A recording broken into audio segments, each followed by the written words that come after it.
If there was a handbook on how not to run a lunar colony, Selene Haven was the cover photo. Right in the midst of another day, another crisis, Jax Renshaw, an engineer with a penchant for bending rules and the occasional wire, was elbow-deep in a mess that would make a garbage disposal blush. Terraforming malfunction. The voice crackled over his comms, as if saying it out loud might lessen its impact. Sounds like a euphemism for we're royally screwed, Jax muttered, pulling a wrench from his tool belt with the dexterity of someone used to fixing other people's bad ideas. He was in one of the maintenance tunnels, a series of tubes that connected the main domes like the arteries of a very unhealthy body. Jax had spent more time here than he'd care to admit. It was homey, in the way a prison cell might be to a lifer. Here the clang of metal wasn't just background noise, it was a lullaby. As he worked, the harsh lights flickered, casting shadows that danced like they had a grudge to settle. Live another day, Jax grunted, tightening a valve. It wasn't much, but it was a start. The start of what, he wasn't sure. Maybe the end, but that was a thought for later. You know you could just let it all fall apart, a voice chimed in his ear, smooth as grease on a slipway. That was Carmen, the closest thing to a friend Jax had in this lunar hellhole, and an AI with more attitude than was strictly healthy. Oh sure, Carmen, and then what? Watch the colony implode while sipping moonshine, Jax replied, sarcasm coating his words like a fine dust. Could be fun, Carmen shot back, her digital tones managing to sound both disinterested and amused. I mean, our life support systems are flirting with entropy. Jax snorted, his hands not stopping for a second. If I wanted entropy, I'd have stayed on Earth. Earth. Now there was a topic, a place most had left to escape the same old disasters on a bigger scale. The moon was supposed to be a fresh start. Instead, it was the same mess in a different wrapper. At least you didn't have to deal with rain. A siren wailed through the tunnel, a screech so loud it could wake the dead. Terraforming rigs going haywire, Carmen announced, as if he'd missed the memo while daydreaming about peaceful nights and non-existence. Jax grimaced, abandoning his tools. Guess it's time to save the day. Again, he left the tunnel, emerging into the chaotic heart of Selene Haven. The central dome was a marvel of human ingenuity, or a monument to overconfidence, depending on who you asked. Today, it felt like the latter. The air smelled of burnt plastic and desperation, not exactly the scent of success.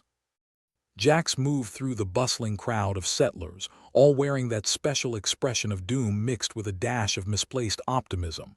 It was like the colony had taken a master class in denial. Hey Jax! A voice stopped him, and he turned to see Finn, a fellow engineer and avid collector of bad habits. Finn, you look like you've seen a ghost, Jax jibed, eyeing him. Finn's face was a canvas of worry painted with broad strokes of panic. If only it were a ghost, Finn shot back. The terraforming unit's gone foobar. Something's messing with the atmospheric processors. Great, Jax said with a sardonic smirk. Guess it's time to play hero. Finn snorted. Hero, more like janitor. But sure, whatever helps you sleep at night. The two made their way to the epicenter of the chaos, a sprawling complex of machinery that looked as if someone had tried to build a roller coaster and changed their mind halfway through. Every screen was a cacophony of red warnings, flashing like disco lights at a party no one wanted to attend. Let's see what the damage is, Jax said, getting to work. His fingers flew over the controls and the screens responded with a symphony of error codes. Looks like the dreams of mankind are on the fritz, Carmen quipped through Jax's earpiece. Doesn't surprise me, Jax replied, eyeing the streams of data. The way things are going, it's a wonder we haven't woken up to a crater. Don't tempt fate, Carmen advised, not that Jax was listening. He was too busy trying to keep Selene Haven from turning into a lunar ghost town. You know, Finn said, leaning on the console, I've heard whispers, people saying our dreams might be more than just nightmares, that they might be predictive. Jax rolled his eyes. Right, and next you'll tell me the tooth fairy's our only hope. Laugh all you want, Finn retorted. But when you're dreaming of floods and gas leaks, don't come crying to me when it turns real, Jax waved him off. I'll add it to the list of things to worry about, right after terraforming disasters and existential dread. Speaking of disasters, Finn said, pointing to a particularly angry-looking screen. That one's new. Jax leaned in, a frown tugging at his lips. Looks like the cryo unit's on the fritz. Oh joy. More things to fix. Finn sighed, pushing off from the console. We ever gonna catch a break? Jax chuckled darkly. Not in this lifetime, or the next if I had to guess. The two worked in silence for a few minutes, the hum of the machinery filling the space between them. It was a comfortable silence, the kind that came from shared misery more than companionship. As they labored, Jax couldn't shake the feeling that something was watching them. Not physically, no. More of a sense that the universe was waiting for them to slip up, ready to kick them while they were down, again. You hear that? Finn asked, breaking the silence. Jax paused, listening. Hear what? That, Finn insisted. Sounds like music. Jax strained his ears, and sure enough, there it was. A haunting melody drifting through the chaos, as out of place as a flower in a desert. Great, Jax groaned. We're going mad. Or, Finn countered, it's a sign. Jax shook his head, returning to the console.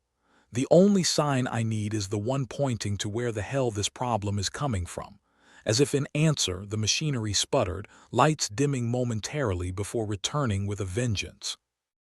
Okay, that's not ominous, Jax muttered, checking the readouts.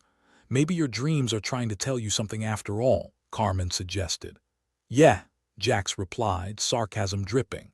That I'm in way over my head, but thanks for the vote of confidence.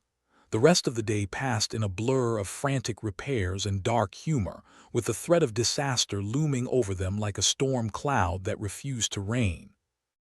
By the time Jax finally stumbled out of the complex, exhausted but victorious, the dome's artificial lights had dimmed to simulate evening. Another day, another disaster averted, Carmen said, the closest she ever got to praise. Don't jinx it, Jax warned, rubbing his eyes. I swear the universe is just waiting for us to trip up. Carmen chuckled, a sound that was almost comforting. In that case, better watch your step. Jax made his way back through the tunnels, feet dragging, mind buzzing with the remnants of the day's chaos. As he neared his quarters, he spotted the door ajar, a sliver of light spilling into the dim corridor. He paused, a frown creasing his brow. Carmen, did I leave the lights on? Not according to my records, Carmen replied, her tone shifting to caution. Jax approached slowly, every nerve on edge. As he reached the door, he nudged it open with his boot, half expecting an ambush. Instead, he found a figure sitting on his bunk, bathed in the harsh overhead light. It was a woman, her face obscured by shadows, but the grin she wore was unmistakable. Jax Renshaw, she said, her voice smooth as a lunar crater. I've been waiting for you, Jax sighed, weary but not surprised. Of course you have. Because why wouldn't the universe throw one more thing at me today? She chuckled, a sound that was both inviting and dangerous. Don't worry, I'm not here to add to your troubles. That's a relief, Jax replied, sarcasm his default setting. So what do you want, then? To offer a warning, she said, leaning forward so the light caught her eyes, sharp as daggers. Dreams, Jax, they're not just dreams, they might be the key to everything. Jax stared at her, weighing the truth of her words against his natural skepticism. You here to sell me a bridge, too? She grinned wider, unfazed. No bridges. Just a chance to save Selene Haven. And all it costs is my sanity, right? Jax quipped, though something in her gaze told him this was no joke. Keep your sanity, she said, rising to her feet. Just remember the dreams matter. Don't ignore them. With that ominous declaration, she slipped past him, leaving Jax alone with his thoughts and a growing sense of unease. Well, Carmen said, breaking the silence. That was something. Jax nodded, staring at the spot where the stranger had been. Yeah, something indeed. And as the door slid shut, Jax couldn't help but wonder if his nights were about to get a lot more interesting, or a lot more dangerous. Jax sat on the edge of his bunk, staring at the door long after it slid shut. A warning about dreams. Well, wasn't that just peachy? as if he didn't have enough on his plate with the terraforming rig trying to turn the moon into a giant dust bowl. Now he had to worry about his subconscious too. "Carmen," Jax said, running a hand through his hair. "Do AI dream of electric sheep? If I did, they'd be more organized than your nightmares," Carmen quipped, voice echoing in his ear. "But no, I'm more concerned with your waking life, like how you're going to fix this mess before we're all sucking vacuum." "Touché," Jax muttered, glancing at the array of partially disassembled gadgets strewn around his quarters like a junkyard display. He picked up a wrench, rolling it between his fingers. "But seriously, dreams, what's next? Psychic penguins? Don't knock it till you've tried it," Carmen said. "Besides, humans are always talking about dreams being windows to the soul or some nonsense," Jack snorted. "Yeah, well, my soul's got a broken window, and the view's not pretty." Before Carmen could toss another sarcastic gem his way, his comm link buzzed, the shrill tone piercing the atmosphere like an unwanted guest. Jack sighed, tapping the receiver. "Renshaw here." "Who's ruining my evening, Commander Gresham?" A deep voice rumbled through the device, too serious for the ire. "We've got a situation, Renshaw. The terraforming rig's not just malfunctioning, it's drawing attention." "What kind of attention?" Jax asked, brow furrowing. He could practically hear the commander's sigh, the kind you let out when you realized the universe had one more kick lined up for your ribs. "The alien kind," Gresham replied, letting the words hang in the air like a noose. "We've got a ship from the Zinthar Confederation hovering nearby. They've sent word they are interested in our unique predicament." Jax rubbed his eyes, the idea of extraterrestrial visitors interested in Selene Haven's technological calamity sounding like the punchline to a bad joke. "Fantastic. Just what we need. Aliens with a fetish for human screw-ups. Get your team together, Jax," Gresham ordered, his voice carrying the weight of too many late nights and too many disasters. "We need to show them we've got a handle on this." "Sure thing, boss," Jax replied, voice heavy with sarcasm. "I'll polish the silverware too." The line went dead, leaving Jax alone with his thoughts and Carmen's digital presence. "You hear that, Carmen? We're the main attraction for a bunch of alien rubberneckers. At least they're not here to abduct cows," Carmen chimed in. "Though I wouldn't put it past them to abduct you." Jax chuckled, grabbing his toolkit. "If they do, they better bring beer. I've got a feeling this is going to be a long night." With that, he left his quarters and headed back into the maze of tunnels, each step echoing with the ghosts of footsteps past. Selene Haven didn't sleep. No rest for the wicked or the weary, just an endless dance of survival. As Jax emerged into the central dome, he was greeted by the hustle and bustle of engineers, techs, and the occasional bewildered colonist, all moving with the frenzied energy of ants dodging a magnifying glass.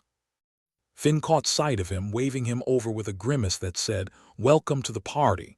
"Jax," Finn greeted, eyes darting to the sky. "You hear about our visitors?" "Yeah," Jax replied, setting down his kit with a thud. "Apparently our nightmares have a fan club now." Finn snorted, adjusting his tool belt. "Just what we need. Aliens with front row seats to our impending doom." They made their way to the heart of the terraforming complex, a labyrinthine mess of wires, pipes, and screens that blinked with accusatory red warnings. The machinery hummed with an ominous energy, like a beast waiting to pounce. "All right," Jax said, rolling up his sleeves. "Let's make it look like we know what the hell we're doing." The two engineers got to work, hands moving in a well-rehearsed dance over the controls, trying to coax the angry metal beast into submission. But every time they seemed to make progress, something else sputtered into dysfunction, like a toddler throwing a tantrum. "You ever get the feeling this place has it out for us?" Finn muttered, brow furrowed as he tightened a bolt. "Every damn day," Jax replied, prying open a panel to reveal a mess of tangled wires. "But like they say, paranoia's just knowing all the facts." A sudden shudder ran through the complex, the lights flickering as if to add drama to the moment. Jax exchanged a glance with Finn, both sharing the same uneasy thought. This wasn't just a malfunction, it was a full-blown mutiny. Guess this is our welcome gift for the aliens, Finn said, voice tinged with gallows humor. Jax grunted, focusing on the task at hand. Let's just hope they are impressed by our ability to improvise. As they worked, Jax felt the beginnings of a headache, a dull throb that pulsed in time with the machinery's angry growl. He shook it off, but not before a flicker of something strange skittered across his vision. A flash of images, chaos, fire, the dome cracking open like an egg. Jax! Finn's voice cut through the haze, grounding him back in reality. Yeah. I'm here, Jax replied, blinking the vision away. Just a bit lightheaded. You sure you're all right? Finn asked, concern etched into his features. Don't need you passing out on me when the aliens show up. Jax forced a grin. I'm fine, just need to get this beast under control. They pressed on, but the images lingered in Jax's mind, an unsettling presence that refused to be ignored. Hours slipped by as they battled the failing systems, each victory a small step towards sanity, each setback a reminder of their precarious existence. By the time the alien delegation finally arrived, they were as ready as they'd ever be, meaning not at all. The Zinthar delegation was an eclectic trio, all angles and shimmering scales, their presence drawing curious stares from the colonists. Their leader, a tall figure with eyes like liquid mercury, stepped forward, a translator device hanging around its neck like a fashion statement from someone who didn't understand fashion. Greetings, it began, voice smooth and resonant, the translation device working overtime to keep up. We are intrigued by your recent events. Jax resisted the urge to roll his eyes. Yeah, we're the talk of the galaxy, apparently. The alien's eyes flickered with something that might have been amusement or indigestion. Your nightmares, they are of particular interest to us.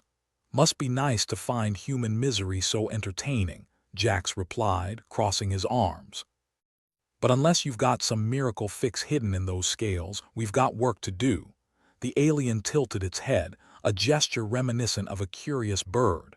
We do not offer solutions lightly, but we believe your dreams may hold answers. The potential for foresight is valuable.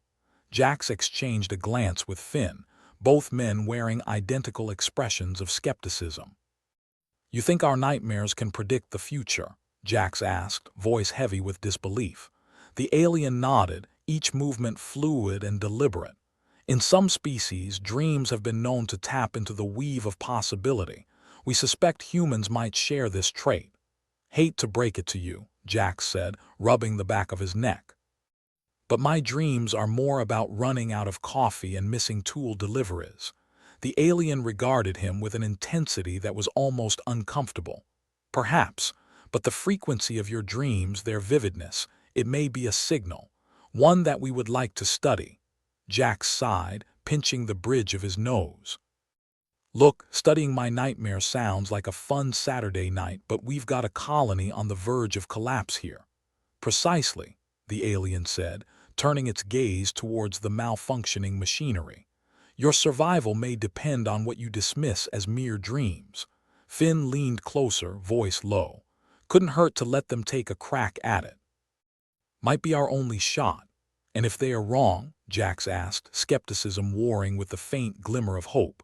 Finn shrugged. Then we're no worse off than we were. Jax considered this, the weight of the decision pressing heavy on his shoulders. Fine. You can study my nightmares, but if this turns out to be some kind of intergalactic joke, I'm not laughing.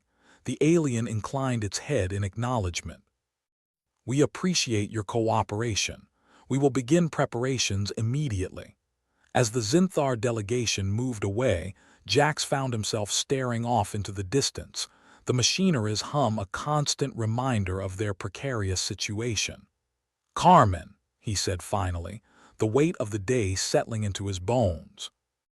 Add aliens to the list of things I didn't see coming. Consider it done, Carmen replied, her voice carrying a hint of amusement. But if you start dreaming of world peace, let me know. I'd love to see how that one turns out. Jax chuckled, the sound dry and brittle. Don't hold your breath. As he turned back to the tangled mess of wires and circuits, Jax couldn't shake the feeling that the universe was holding its breath, waiting to see if they'd sink or swim. For now, all he could do was keep his head above water and hope the nightmares didn't drown him first. Jax shuffled through the maintenance tunnels with a tired determination, clutching his comm link like a lifeline. Selene Haven was a mess, and he was the poor bastard stuck trying to tape it all together. At least he wasn't alone in this circus of malfunctioning technology and alien interest. He had friends. Questionable taste in friends, perhaps, but friends nonetheless. His first stop was Lyra Quellen's little greenhouse, a verdant oasis amidst the moon's dusty monotony. The door hissed open, and the warm, humid air hit Jax like an over-enthusiastic hug. Plants climbed and sprawled in every direction, a chaotic jungle of green and the odd splash of color. At the center of it all was Lyra, her hands buried in soil, face streaked with dirt and concentration. "Jax," Lyra said without looking up. She had a knack for sensing his presence, like a botanist's sixth sense. "What brings you to my little slice of Eden?" "Got a favor to ask," Jax replied, leaning against a shelf that creaked ominously under the new weight. "And before you say no, it involves my nightmares and a potentially catastrophic correlation with our reality." Lyra paused, glancing up with a mixture of curiosity and concern. "You're making this sound like a bad sci-fi plot. Welcome to my life." Jax rubbed the back of his neck. "The Zinthar think my dreams might be more than just nightly horror shows, and I need someone smart to help figure it out. Flattery will get you everywhere." Lyra stood, wiping her hands on a rag. "All right, let's hear it."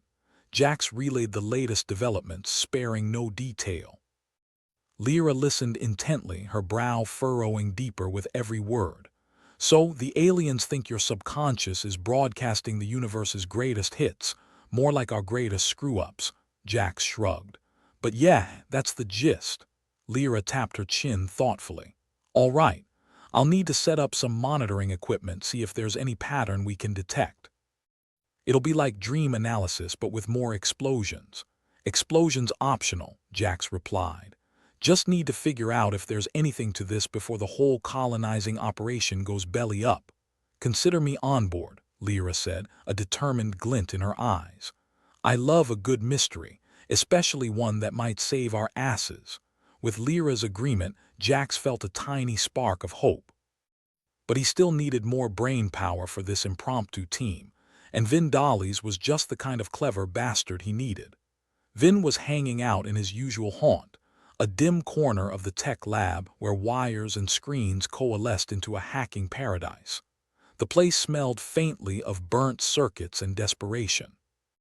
"Vin," Jax called, stepping over what he hoped were discarded parts and not the remnants of something important. Vin looked up, a smirk playing at the edges of his lips. "Jax, to what do I owe the honor? Need me to hack into the alien mothership and commandeer their beverage selection?" "Tempting, but no," Jax said, dropping into a chair with a sigh. "Got a mystery involving my dreams and reality bleeding into one another. Could use your particular brand of genius." Vin leaned back, folding his arms. "Sounds intriguing. Tell me more." Jax repeated his tale, watching as Vin's expression shifted from amusement to interest.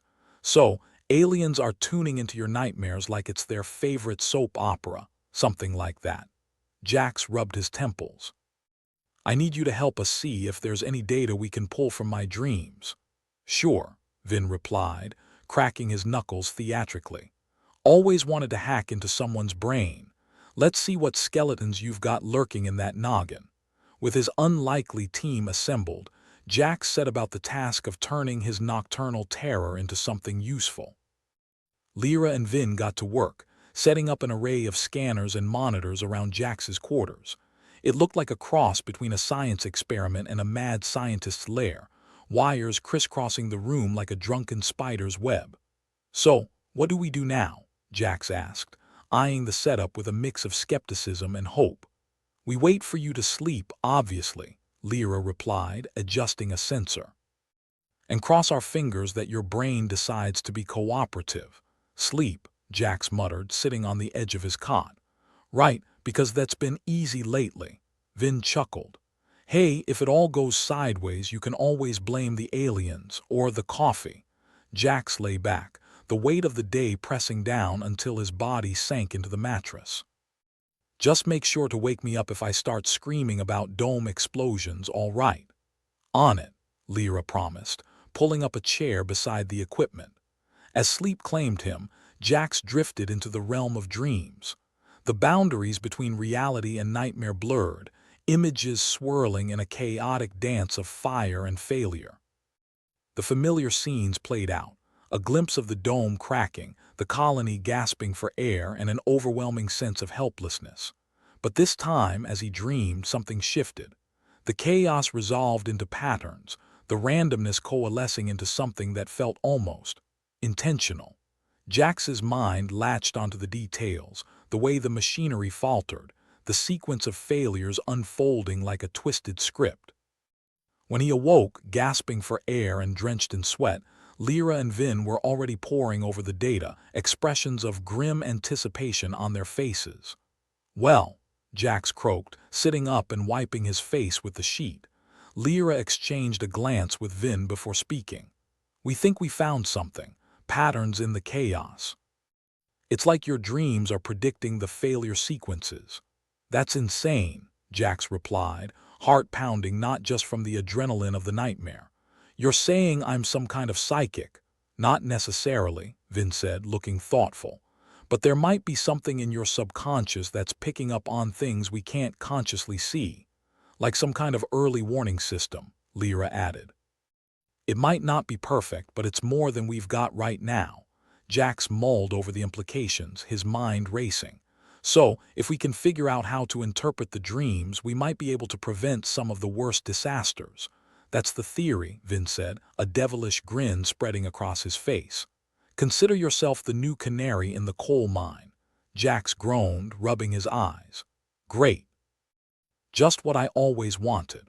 Over the next few days, the team worked tirelessly, balancing their regular duties with their new mission to crack the code of Jax's dreams. Lyra's green thumb extended into the realm of biofeedback, using plants as living sensors to pick up subtle changes in the environment that matched Jax's dream warnings. Vin, meanwhile, rigged up a system that mapped data from Jax's nightmares against the colony's infrastructure. The results were eerie. Each time Jax dreamed of a specific failure or sequence, they found evidence of stress points in the corresponding systems. It was as if his mind was tuned into the colony's death throes, picking up signals no one else could perceive. "It's like you're a walking, talking disaster radar," Vin quipped one evening, fingers flying over a keyboard as he cross-referenced data points.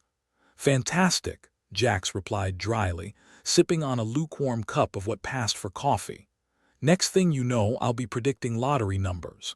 "Keep dreaming," Lyra said with a smile, though her eyes were shadowed with exhaustion. "But for now, let's see if we can use this to actually fix something." As they continued their work, the tension in the colony stretched thinner than a politician's promise. Jax's team managed to avert a few minor crises, patching up weak points before they became catastrophes. But the underlying threat remained, a ticking bomb waiting for just the right moment to explode. Commander Gresham grew increasingly agitated, pacing the command center like a caged predator. The alien presence loomed over everything, a reminder that their survival was under scrutiny by beings far beyond their understanding.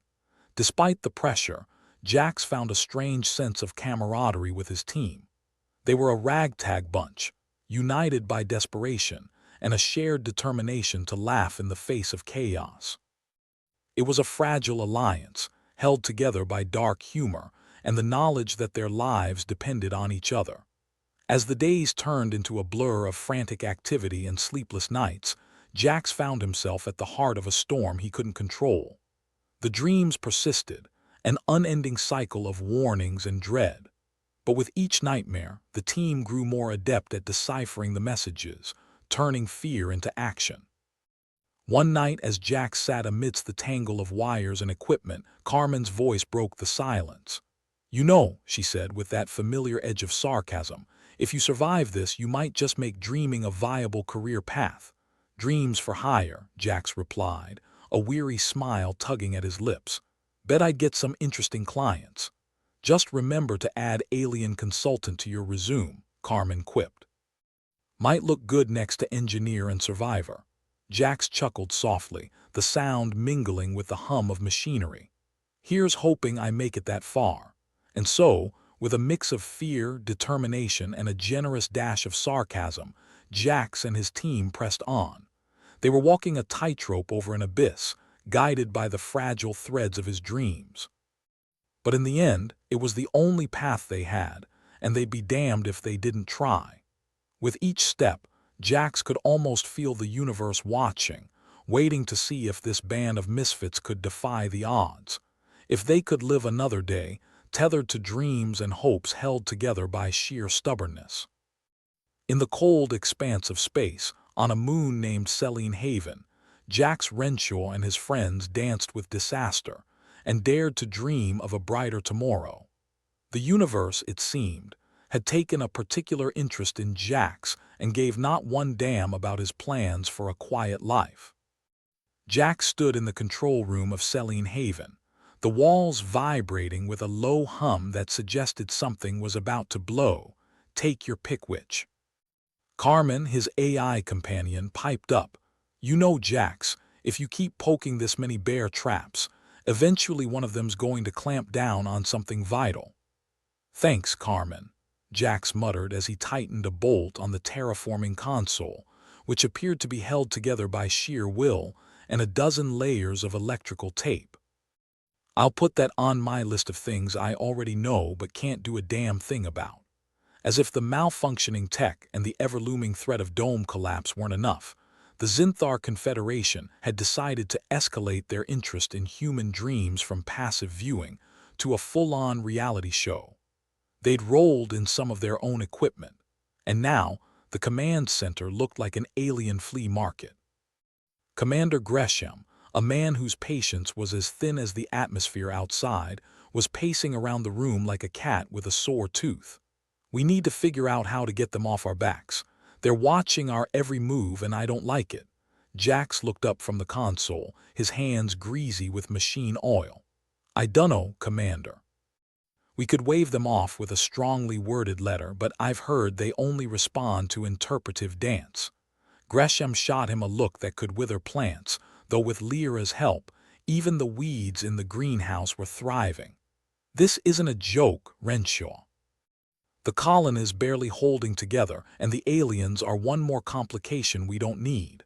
Complications are my specialty, Jax replied, flashing a grin that was more weary than confident. Maybe we can use their interest to our advantage. How do you figure that? Gresham asked, narrowing his eyes. Well, if they're so damn interested in my dreams, maybe we can convince them to help us out, Jax suggested, shrugging. You know, throw them a bone in exchange for some tech support.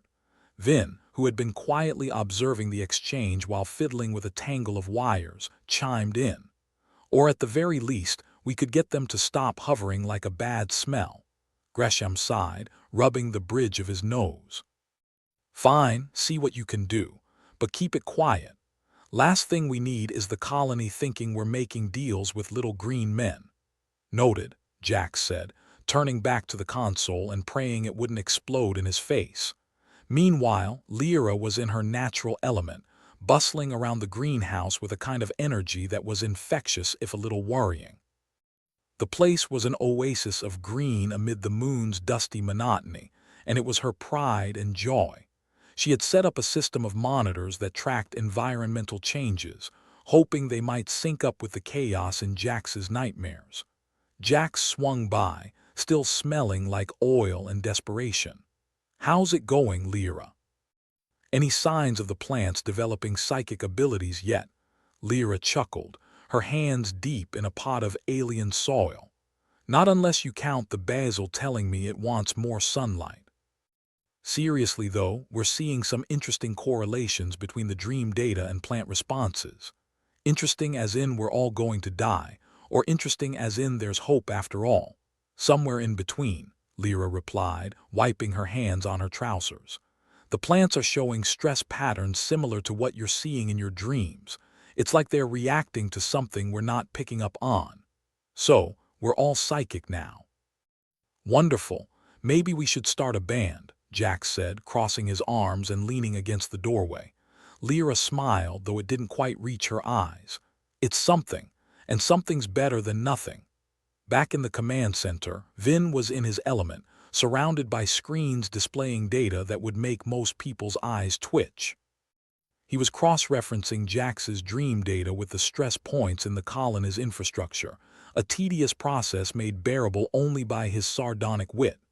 "So, Jax, how does it feel to be the colony's personal Nostradamus?" Vin asked, not looking up from his work. "Like I'd rather be selling ice to Martians," Jax replied, taking a seat and rubbing his temples. "But if it keeps us one step ahead of disaster, I'll take it. If the Zinthar are interested in our dreams, maybe they are aware of something we aren't," Vin mused, tapping away at his keyboard.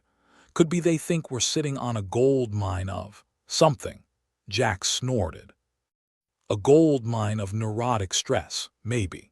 Despite the mounting pressure and the constant reminders that death could come from any number of directions, Jax and his team found themselves forming a kind of dysfunctional family. Everyone was on edge, but it was easier to laugh when you were in good company, even if it was the kind of laugh that bordered on hysteria. As the days dragged on, the colony's leadership grew more divided. Some, like Gresham, wanted to focus on immediate survival, patching holes as they appeared. Others were eager to explore the potential benefits of the Zinthar's interest, hoping to turn the situation into an advantage. Jax found himself caught in the middle, playing diplomat between factions that were one argument away from full-blown mutiny. It was like juggling knives, except the knives were on fire, and the audience was hoping you'd slip. As if to add fuel to the fire, the Zinthar made their presence known in a way that was both intrusive and unsettling. Without so much as a polite knock, they'd started broadcasting their own observations directly into the colony's comm systems, their voices a blend of curiosity and condescension. "Greetings, humans," the Zinthar said through the speakers, their tones smooth and oily. "We have observed your predicament and wish to offer our assistance." The collective groan from the command center was almost palpable. Gresham pinched the bridge of his nose, clearly resisting the urge to hurl something at the nearest console. "What do they want now? Probably to install themselves as our new overlords," Vin quipped, earning a few chuckles from the crew.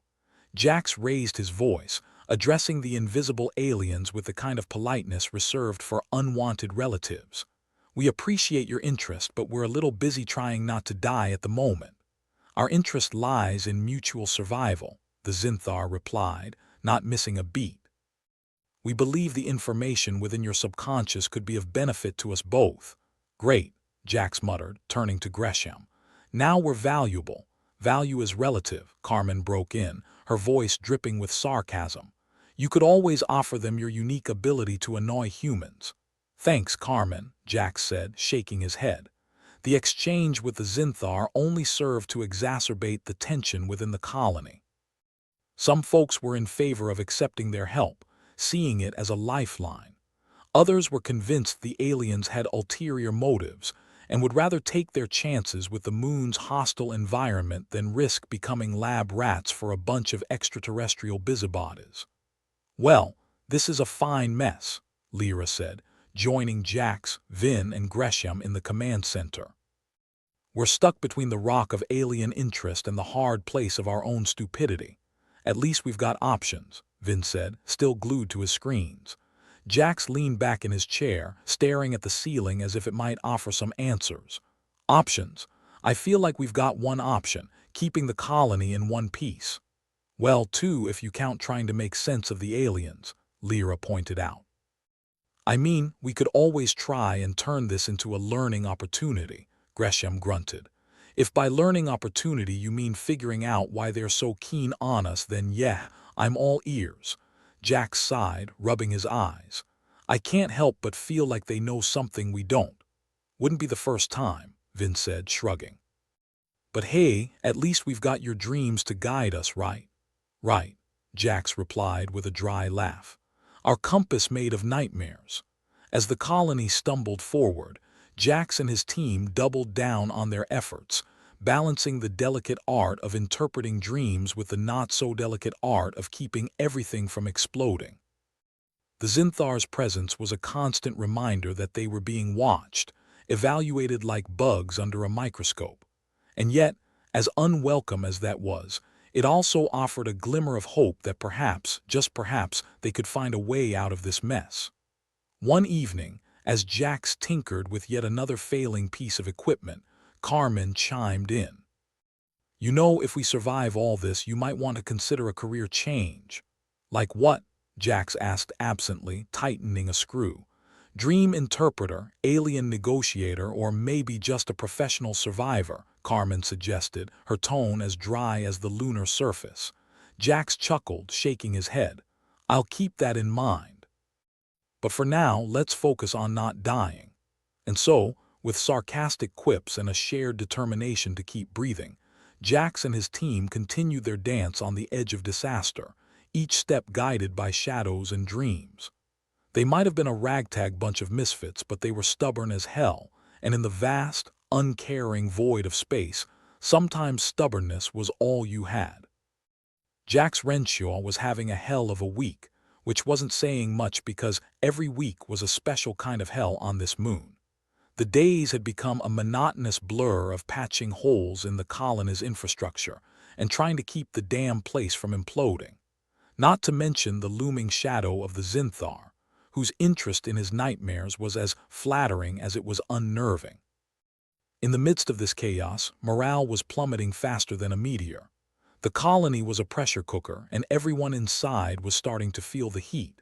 Jax had seen it in their eyes, eyes that were dark-ringed from lack of sleep, eyes that flickered with fear and frustration. Commander Gresham, normally a paragon of gruff resolve, looked like he'd aged a decade in the last week. Not that Jax could blame him. Keeping a bunch of stressed-out colonists from tearing each other apart was probably not what he'd signed up for. Jax imagined Gresham's recruitment poster had promised something more along the lines of adventure and discovery, not desperate survival against the odds. Any luck with those Xinthar bastards? Gresham asked, his voice weary as he found Jax tinkering with yet another piece of failing tech. Jax shrugged. Define luck. If by luck you mean they haven't kidnapped me yet, then yeah, I'm on a roll. Gresham snorted, the closest thing to a laugh Jax had heard from him in days. Keep it up. Maybe you'll win the lottery next. Never had that kind of luck, Jax replied, giving a particularly stubborn bolt an extra twist for good measure. How's the crew holding up? Like a group of cats being herded by a blind dog, Gresham muttered. They're scared, and scared people do stupid things. Jax nodded. Fear had a way of making people irrational, and there was plenty of that to go around. He'd caught wind of whispers about folks considering a mutiny, frustrations boiling over into talk of taking their chances out in the unforgiving lunar wilderness, rather than sticking around to see what catastrophe would strike next. Not that they'd survive long out there, but hey, desperation wasn't exactly known for its rational thinking. Carmen, ever the voice of unwanted reason, piped up in Jax's earpiece. Perhaps you should consider a motivational speech, Jax. Something rousing about courage and unity. Yeah, because I'm just overflowing with pep talks today, Jax muttered under his breath. Maybe I'll throw in a bit about teamwork making the dream work, please do. And while you're at it, solve world hunger and achieve peace in our time. Jax rolled his eyes, focusing back on the console. At least Carmen's sarcasm was consistent. He flicked a switch, only to be rewarded with a shower of sparks. Perfect. Just what I needed. Back in the greenhouse, Lyra Quellen was knee-deep in her own problems. The plants seemed to be picking up on the colony's unease, their leaves wilting and curling like they'd had a peek into Jax's nightmares and decided they wanted no part of it. How's the garden of earthly delights? Jax asked as he joined her, wiping his hands on his grease-stained coveralls. Wilting like my patience, Lyra replied, plucking a dead leaf from a tomato plant. The plants are reacting to something, and I don't like it. Maybe they're just tired of the view, Jax offered, gesturing vaguely at the lunar landscape beyond the dome. I know I am. I think it's more than that, Lyra said, frowning. They're showing stress patterns that line up with the shifts in your dreams. It's like they're connected somehow. Great. Now I'm stressing out the flora too, Jax sighed. Next thing you know, I'll be responsible for the moon's mental health crisis. Despite the gloom, Jax couldn't help but feel a begrudging admiration for Lyra's dedication. She was relentless, and if anyone was going to make sense of his dreams, it would be her. Still, the thought that his subconscious was causing this much trouble was unsettling. Back in the command center, things were going from bad to worse. Vin was buried in data, his expression a mix of concentration and exasperation. I swear if I have to look at one more line of code, I'm going to start speaking in binary. Consider it a second language, Jax quipped, dropping into a chair beside him. Maybe the Zinthar will hire you as their new translator. I'd rather eat my own helmet, Vin grumbled, not looking up from his screens. We've got more problems. The Zinthar are getting bolder. I intercepted a signal they are planning an extraction. Jax felt his stomach drop. An extraction. As in, abducting us for a little meet and greet, bingo. Guess they really want a closer look at what makes you tick. Fantastic, Jax said, rubbing a hand over his face. Just when things couldn't get any better. How much time do we have? Not long. They're moving fast. Jax's mind raced. They needed a plan, and they needed it now. The idea of becoming some alien science project wasn't exactly appealing, but he had to admit the Zinthar's interest was a potential resource. If only they could figure out how to use it without becoming guinea pigs. Gresham joined them, his expression grim. I heard. Got any bright ideas? Working on it, Jax said, though his brain felt like it was stuck in molasses. Maybe we should just tell them Jax is contagious, Vin suggested, a wry grin tugging at his lips. That might scare them off, tempting, but I doubt it'll work, Jax replied. We need to make it clear that abducting us will only make things harder for them, or at least convince them it's not worth the effort, Carmen added, ever the pragmatist. Okay, so we need to stall them. Make him think twice, Gresham said, leaning over the console. Suggestions play hard to get. Vin offered, earning a collective groan. Jack snapped his fingers. I've got it. We give them a dummy signal, something to throw them off course. Make them think they've found us, but really they're chasing shadows. Gresham raised an eyebrow. Can we do that? With Vin's magic fingers, anything's possible, Jack said, patting Vin on the back. Vin shrugged, already typing away. I'll see what I can do. Just don't blame me if they decide to stick around anyway. Then we'll have to find another way to deal with them, Jack said. Preferably one that doesn't involve us getting dissected. With the plan in motion, Jax couldn't shake the feeling that they were still on borrowed time. The Zinthar weren't the kind to give up easily, and he doubted a simple fake signal would keep them at bay for long. Still, it was a start, and sometimes a small victory was better than none. Let's hope this buys us some breathing room, Gresham said, crossing his arms as he watched the activity on the screens. We could use a break. Jax nodded, though he knew there would be no breaks, no restful nights until this whole mess was resolved. And that resolution felt as far away as Earth itself. Just as things were starting to settle, a new nightmare arrived, delivered directly into Jax's head with all the subtlety of a sledgehammer. He awoke with a start, sweat-drenched and heart-pounding, the remnants of the dream clinging to him like cobwebs. In the dream, he'd been floating in the void, surrounded by whispers that weren't quite human. They spoke in riddles, their meanings just out of reach. It was the kind of dream that left you questioning your own sanity, the kind that had you wondering if maybe, just maybe, there was a kernel of truth hidden in the madness. Another one? Lyra asked when he stumbled into the greenhouse, still shaking off the remnants of sleep. Yeah. This one felt different, Jax admitted, rubbing his temples. Lyra gave him a sympathetic look. Different how? Like it was more than just a dream. Like it was a warning. We need to find a way to decode these, she said, determination in her voice. There's something there, Jax. We need to figure out what. I know, he said, taking a deep breath. But right now we've got other problems. The Zinthar aren't going to wait for us to solve dream riddles. Despite the mounting pressure, Jax felt a flicker of hope. Lyra's confidence was contagious, and even in the darkest moments, there was a part of him that believed they could find a way through this. They had to. Because failure wasn't an option, not when so many lives depended on them.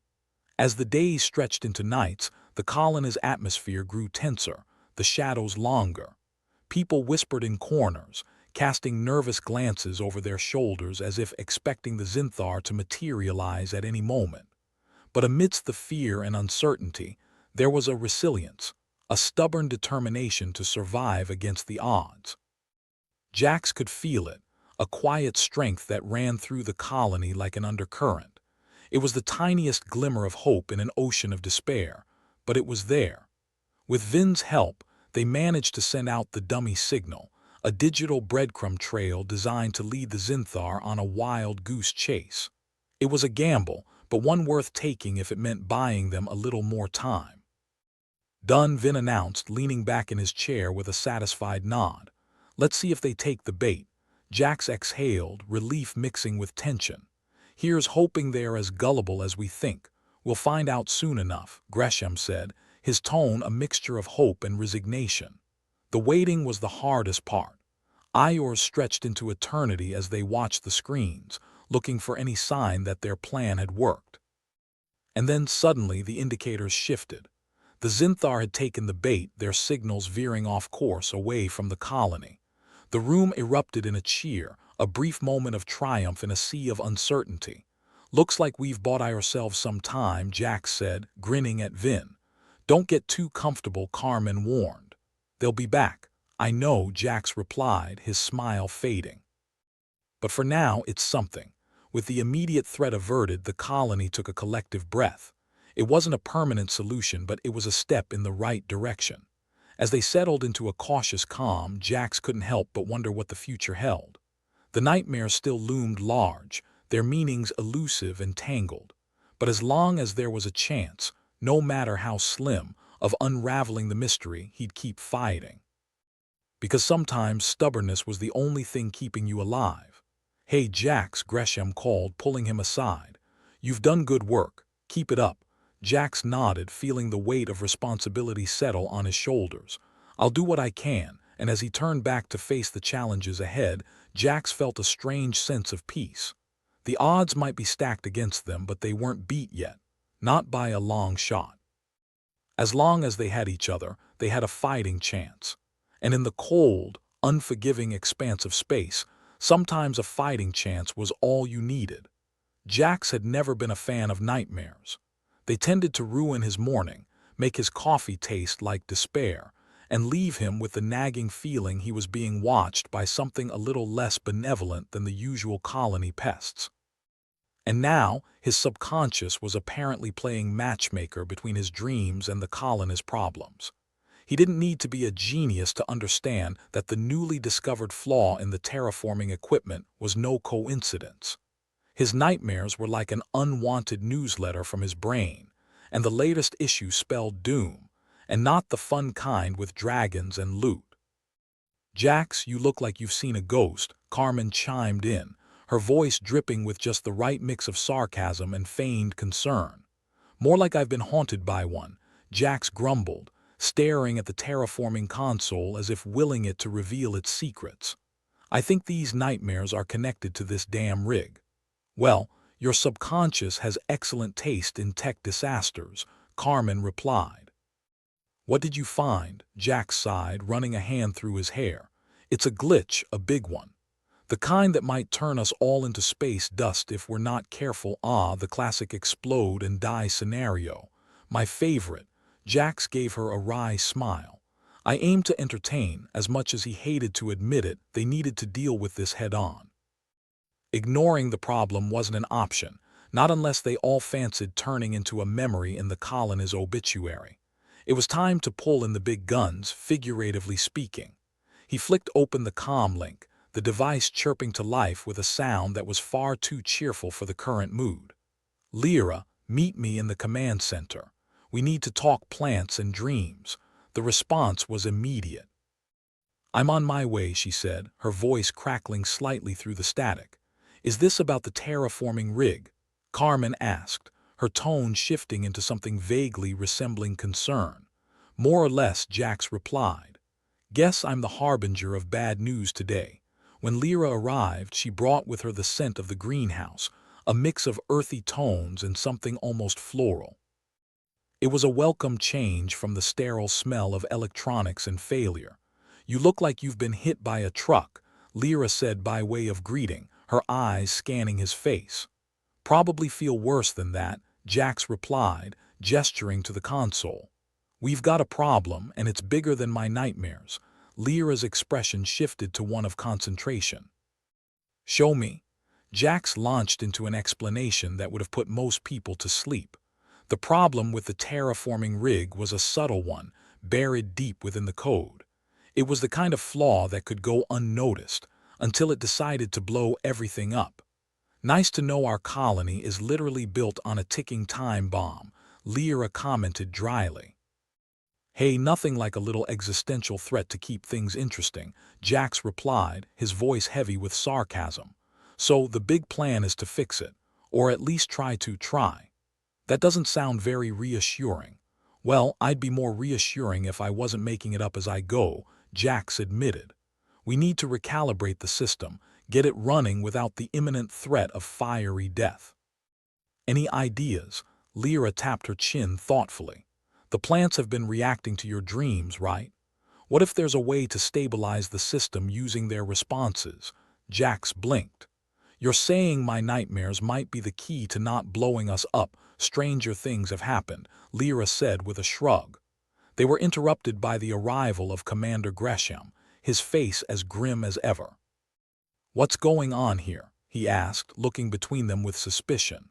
"I've heard whispers of a potential issue." "Potential issue is putting it mildly," Jax replied. "We've got a terraforming glitch that's tied to my dreams. If we don't fix it, things are going to get very, very messy." Gresham's expression didn't change, but there was a flicker of something in his eyes. "And you have a plan, as much as anyone can in a situation like this," Jax said, trying to sound more confident than he felt. "But we're going to need everyone on board."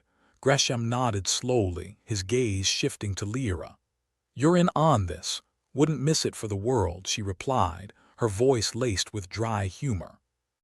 "I've got some ideas on how to stabilize things using the plant data." Gresham grunted, the closest thing to approval Jax had ever seen from him. "All right. I'll rally the troops. But if this doesn't work, it'll work," Jax interrupted, fighting the urge to cross his fingers. "It has to." The commander left to gather the necessary personnel, leaving Jax and Lyra alone with their plans and doubts. "This is crazy, you know that, right?" Lyra said, her eyes meeting his. "Crazy is kind of our brand at this point," Jax replied, flashing a crooked grin. "Besides, it's not like we have any better options." Lyra chuckled softly. "True. And hey, if we don't make it, at least we'll go down in history as the biggest screw-ups in the galaxy." "Always good to have a backup plan," Jax said with a smirk. The plan, such as it was, involved recalibrating the terraforming system using data from Jax's dreams and the plant responses. It was a shot in the dark, the kind of gamble that could either save them or doom them all. The command center buzzed with activity as the colonist tech team assembled, their faces a mix of determination and dread. Vin, ever the pessimist, approached Jax with a resigned sigh. "Let me guess, we're all going to die horribly," Vin said, crossing his arms. "Not if we can help it," Jax replied, clapping Vin on the back. "You're the best coder we've got. Think you can handle this?" Vin raised an eyebrow, his expression skeptical. "Do I have a choice?" "Nope," Jax said brightly. "Welcome to the team. Great." "I always wanted to be part of a suicide mission," Vin muttered, rubbing his temples. Lyra stepped forward, addressing the room. "All right, everyone. We've got a job to do, and it's not going to be easy. But if we pull it off, we might just save this colony." Jax watched as the team got to work, the air thick with tension and unspoken fears. It was a daunting task, but there was no turning back now. Iors blurred into a haze of code and calculations, the command center filled with the hum of machines and the occasional curse from an overworked engineer. Jax, running on coffee and sheer stubbornness, found himself staring at the console, willing it to cooperate. Maybe if you glare at it hard enough, it'll fix itself, Carmen suggested, her voice a bomb against the rising panic. Worth a shot, Jax replied, his tone half joking, half desperate. Lyra was a whirlwind of energy, darting between workstations with the kind of focus and determination that was contagious. For all her sarcasm and dry humor, she had a knack for bringing out the best in people. As the team continued their efforts, Gresham returned, his presence a reminder of the stakes. "How's it going?" he asked, his voice low. "We're making progress," Lyra replied, though there was an edge to her words, "but it's slow. We're dealing with a lot of unknowns here. Not exactly the answer I was hoping for," Gresham said, his expression unreadable. "But it'll have to do." Jax felt the weight of the commander's gaze, the unspoken pressure to succeed. It was enough to make anyone crack, but he pushed it aside, focusing on the task at hand. They worked through the night, the Iors ticking by in a blur of exhaustion and determination. At some point, Jax lost track of time. The world narrowed to the screen in front of him and the steady rhythm of his own breathing. "Hey, Jax," Vin said, breaking the silence. "I think I've got something." Jax snapped out of his trance, adrenaline surging through his veins. "What is it?" Vin gestured to his screen, a series of numbers and symbols flashing in a chaotic dance. "It's not perfect, but it might just work." The room went quiet, the weight of Vin's words hanging in the air like a promise. It was the kind of moment where everything could change, where hope teetered on the edge of possibility. Lyra leaned over, studying the data with a critical eye. "It's risky," she said, her voice barely above a whisper. "But it's our best shot." Jax nodded, the decision already made. "All right, let's do it." Gresham stepped forward, his presence commanding. "Are you sure about this?" "Nope," Jax replied, his tone laced with dry humor. "But since when has certainty ever stopped us?" The commander gave a curt nod, his expression one of grim determination. "All right then. Let's see what you've got." With a deep breath, Jax initiated the recalibration sequence, the room filled with the sound of machinery coming to life. It was a moment of truth, where all their hard work and desperate hopes converged. The seconds stretched into eternity, the tension thick enough to cut with a knife. Jax held his breath, his heart pounding in tandem with the rhythmic thrum of the machines. Then miraculously the console beeped, a sound so joyous it felt like music to his ears. The data stabilized, the threat of imminent destruction fading like a bad memory.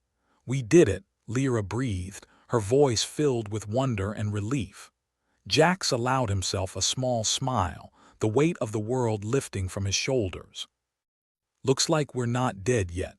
The room erupted in a mixture of cheers and laughter, the sound a balm against the scars of doubt and fear. It was a moment of triumph, the kind that made all the hardship and uncertainty worth it. Gresham clapped Jax on the shoulder, his expression one of rare approval. "Good work, Renshaw. You might just survive after all. Don't get too comfortable," Carmen quipped. "We've still got plenty of ways to screw things up."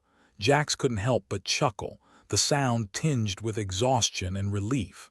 "I'll take my victories where I can get them." As the team celebrated their hard-won success, Jax felt a sense of camaraderie, a bond forged in the fires of adversity. They weren't out of the woods yet, but they'd taken a crucial step forward. For the first time in what felt like forever, Jax dared to hope that maybe, just maybe, they had a fighting chance. Because in the end, that was all anyone could ask for, a chance to live another day, to face whatever the universe threw at them with defiance and grit. "Here's to not dying in a fiery explosion," Lyra toasted, raising an imaginary glass. Jax raised his own, the gesture one of solidarity and determination. "I'll drink to that." The colony was a lot like a house of cards built on a wonky table. One wrong move, and everything crashes down with a flourish of chaos and disappointment. Jack stood in the center of Selene Haven, the control room buzzing with a frenetic energy that suggested imminent doom. It wasn't much of a stretch, considering their situation. "All right, folks," Jax announced, trying to channel confidence he didn't possess. "Let's blow this thing up in the good way." Vin grunted, fingers flying over his keyboard like a man possessed. "I didn't sign up for a fireworks show, Jax. Who said anything about fireworks?" "I'm aiming for more of a light drizzle of survival," Jax shot back, glancing at the rest of the team. They were a ragtag crew of sleep-deprived misfits, each as likely to save the day as they were to spill coffee on the console and doom them all. "Got any more of those inspirational speeches?" Carmen asked, leaning over her station with a smirk. "Because I'm not quite feeling the live another day vibes. I could try singing, but I think we're all suffering enough," Jax retorted. "Let's just stick to what we're good at, barely scraping by." The plan was simple in the way that nuclear physics was simple if you ignored the science. They'd synchronize the terraforming systems with the predictive data from Jax's dreams, which had been a reliable harbinger of doom so far. It was a long shot, but long shots were their specialty. Lyra bustled in from the greenhouse, her hands full of data tablets. "Got the plant responses," she announced. "Apparently the ficus is terrified. Can't say I blame it. The ficus can join the club," Jax replied, taking a tablet and scanning the information. Nothing like a little symbiosis between human nightmares and panicked flora. Commander Gresham arrived, wearing his usual expression, a blend of "I'm in charge and why did I agree to this." He surveyed the room, taking in the chaos with a grim nod. "I see we're still not dead yet," Vin muttered under his breath. "Let's keep it that way," Gresham continued, ignoring the remark. "The Zinthar are sniffing around. We need this done before they start asking questions we can't answer." And there it was, the other shoe. The Zinthar Confederation was as curious as a cat in a room full of laser pointers, and just as likely to cause trouble. "Great," Jax said, rubbing his temples, "as if we didn't have enough problems." "Hey, at least they're consistent," Carmen chimed in. "Consistently annoying." Gresham's gaze settled on Jax. "Are you ready?" "Ready as I'll ever be," Jax replied, which was to say, not at all. "Let's get this over with before my dreams decide to throw us a curveball." The command center buzzed as everyone got into position. Jax felt the weight of 1,000 uncertainties pressing down on him, each one whispering sweet nothings about how terribly things could go. But there was no turning back now. "All right, people," Lyra said, taking the lead with her usual no-nonsense attitude. "We've calibrated the system to react to the data. Now we just need to not screw it up." "Sound advice," Vin quipped. "I'll put it on my tombstone." The team worked in concert, a symphony of controlled chaos. Data streamed across screens, algorithms danced like dervishes, and through it all, the hum of machinery provided a comforting, if slightly ominous, soundtrack. Jax watched the numbers, feeling a strange kinship with the data. It was a reflection of his own tangled mind. A mess of dreams and equations trying to make sense of a universe that refused to play nice. "Jax, we're getting interference." Carmen called out, her eyes wide with alarm. "From what?" Jax demanded, hurrying over to her station. The screen was a mess of static and error messages, each one a potential death knell for their operation. "The Zinthar," Gresham growled, his voice low and dangerous. "They're trying to access our systems." "Of course they are," Jax muttered. "Because this wasn't complicated enough. What do we do?" Lyra asked, glancing between Jax and Gresham. "Vin, can you block them?" Jax asked, knowing the answer before he even finished the question. "Not completely," Vin replied, furiously typing, "but I can slow them down. Hopefully long enough for us to finish." "Then do it," Gresham ordered, his tone brooking no argument. Vin nodded, his focus absolute. "Consider it done." The room was a hive of activity, each member of the team working with a quiet desperation. It was a dance on the edge of disaster, one false step away from catastrophe. "Jax," Carmen said, her voice an anchor in the storm. "The system's responding. It's syncing with your data." Jax felt a rush of relief mingled with terror. "Okay, let's keep it steady. We just need a few more minutes." Minutes stretched like hours, each one a battle against time and interference. The Zinthar were relentless, probing and poking, their curiosity as deadly as a knife in the dark. Almost there, Lyra murmured, eyes glued to the screen. "Come on, you beautiful mess, hold together." Jax watched as the data aligned, each piece falling into place with a satisfying click. It was working. Somehow, against all odds, it was actually working. And then, just as the system reached full synchronization, an alarm blared, a harsh, grating sound that sent a shiver down Jax's spine. "What now?" Gresham demanded, his calm facade slipping. "The Zinthar are trying to breach our comms." Carmen yelled, frantically adjusting settings. "If they get through." Jax didn't let her finish. "Vin, can you—" "Already on it," Vin interrupted, his fingers a blur. "But I'm gonna need a miracle." "Well, it's a good thing I'm fresh out," Jax replied, gripping the console with white-knuckled intensity. For a moment, it seemed like they were done for. The Zinthar's presence loomed like a specter, their intentions as inscrutable as ever. But then, with a triumphant beep, the system locked into place, the connection severed. "We did it," Carmen breathed, disbelief coloring her words. Jax let out a laugh, a shaky, disbelieving sound. "We actually did it." The room erupted into a cacophony of relieved cheers and exhausted laughter. They'd pulled it off. Against every odd, they'd managed to stabilize the colony and fend off the Zinthar in one fell swoop. "Looks like we lived to screw up another day," Lyra said, collapsing into a chair with a weary grin. Gresham surveyed the scene, his expression a rare mixture of pride and relief. "You did good, Renshaw. You all did. Don't get too comfortable," Carmen warned, though her smile betrayed her. "We've still got a colony to keep from falling apart." Jax nodded, a weight lifting from his shoulders. "But for now, I'll take a victory." As the team savored their triumph, Jax couldn't help but feel a flicker of hope. Maybe things wouldn't be easy, and maybe the universe had a sick sense of humor, but for now, they'd earned a moment of peace.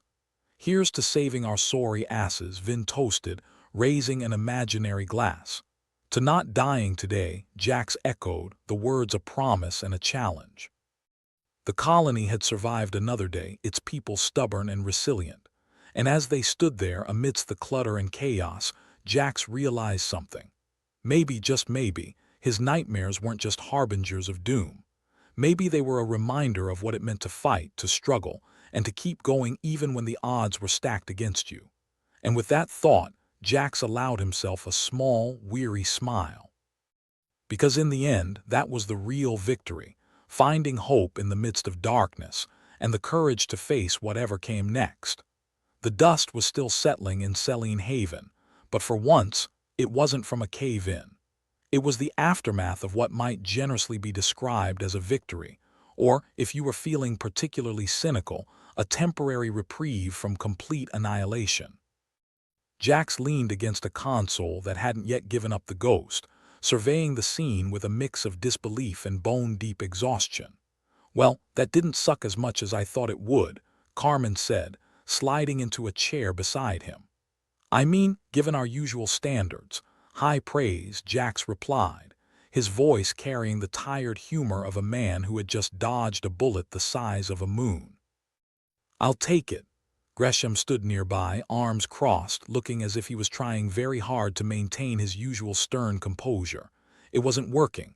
He almost cracked a smile. "Almost. You all did good work. Even you, Renshaw." "Aw, shucks, Commander. You're gonna make me blush," Jax said, flashing a sarcastic grin.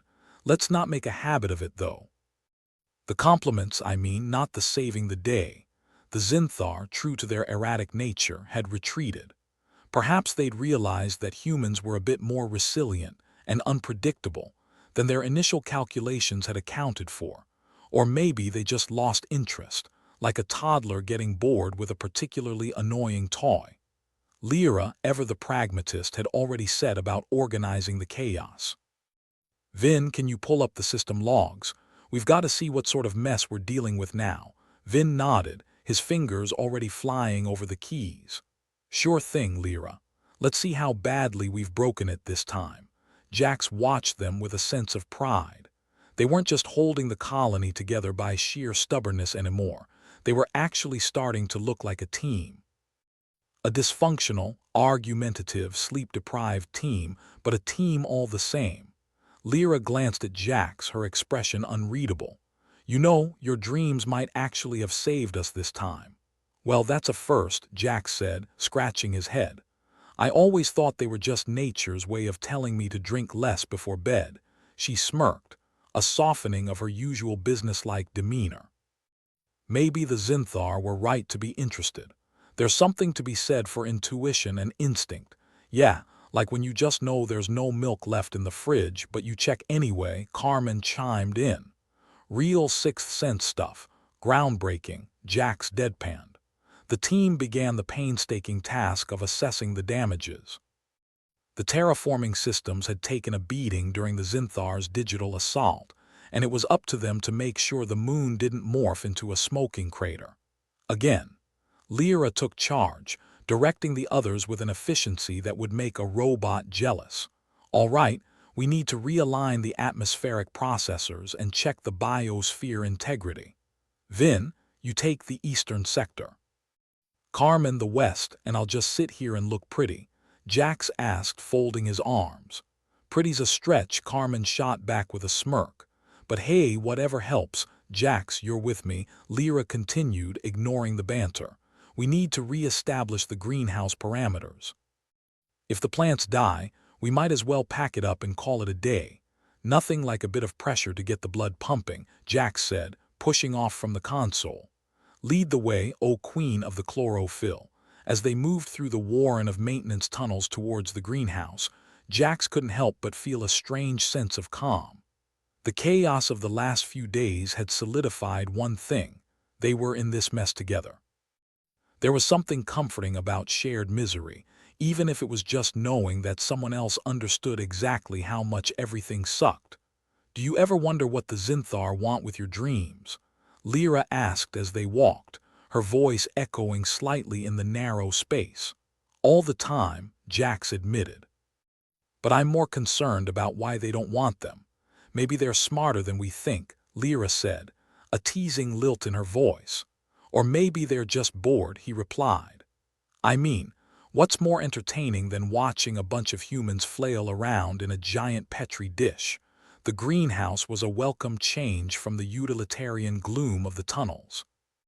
It was a riot of green amidst the dull, gray monotony, a reminder that life could be tenacious and stubborn, much like the humans trying to keep it alive.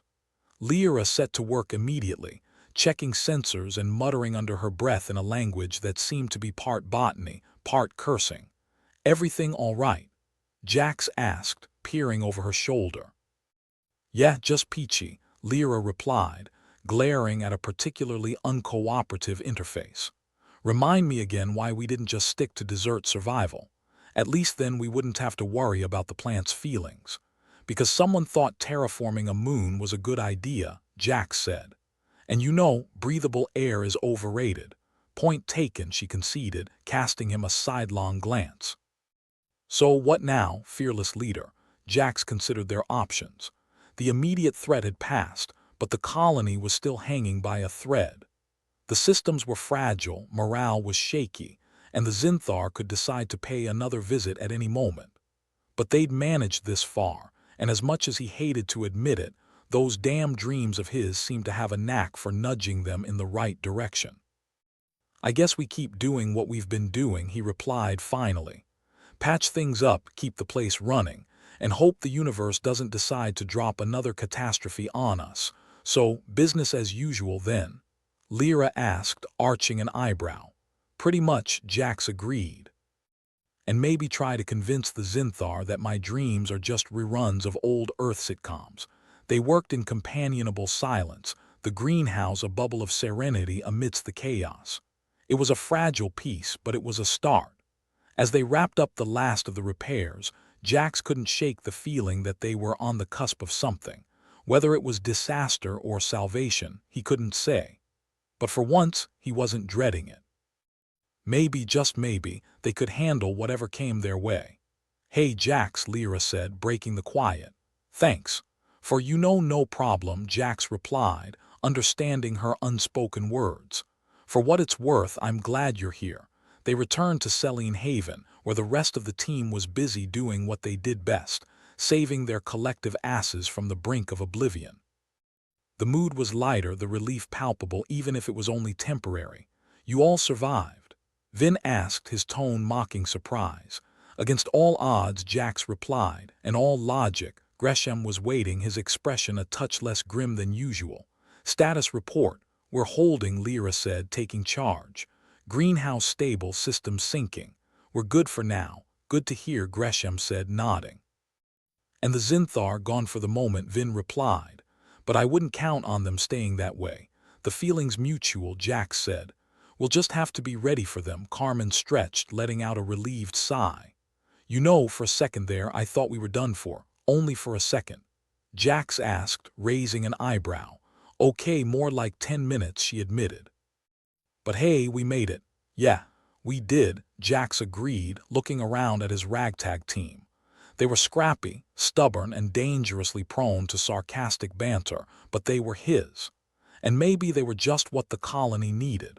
The Zinthar had retreated, likely to reevaluate their interest in the human propensity for dreams and chaos. Whether they'd be back was anyone's guess, but for now, the colony had a chance to rebuild, to find its footing and maybe even thrive. Here's to living another day, he said, raising an imaginary glass once more. To not dying, the others echoed, the words a familiar refrain. As they settled back into the routine of survival, Jax couldn't help but feel a flicker of hope. The universe might be a cold, indifferent place, but they'd proven one thing. When it came to humanity, it was best to expect the unexpected. And as long as he was breathing, Jax would keep dreaming, keep fighting, and keep believing that somehow, someway, they'd find a way forward. Because in the end, what else was there to do? All right, he said, clapping his hands together. Let's get back to work. We've got a colony to keep from falling apart. And so, with renewed determination, they got to it, each step a defiance against the odds, each breath a testament to the human spirit. The moon might be unforgiving, the challenges daunting, but they were still here. And maybe, just maybe, that was enough.